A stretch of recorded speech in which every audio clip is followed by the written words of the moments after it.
Kevin, is it even feasible that this president could have a collegial dinner with the two groups of Republicans warring in Washington?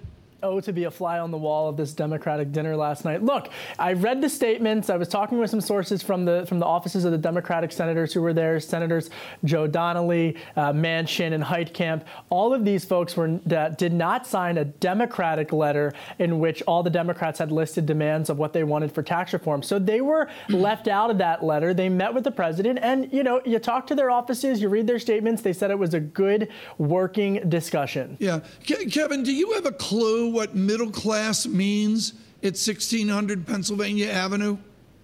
Well, coming from Delco, I think I know what middle class means. But whether or not 1600 Pennsylvania Avenue and the Trump administration does, they feel that if they're able to get the one or two senators, Tom, from that group of Democrats that we just saw, that they would be able to lose the support of maybe one or two of the ultra conservatives in the upper chamber, because that's really what this is all about, is a numbers game.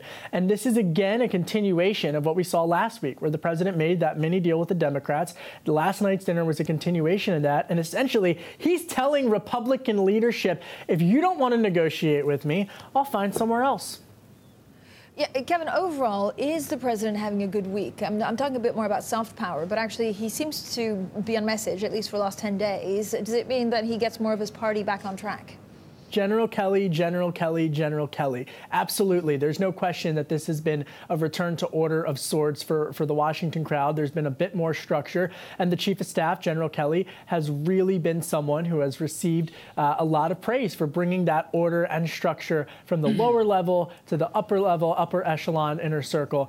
He's getting a lot of praise. And I think that, again, when you look at what happened with the horrific tragedy with those hurricanes and the president's response to that, that was really this new iteration of the White House's first test to really get it done. Now it's all going to come down to policy, though. Can they get something done by the end of the year? Kevin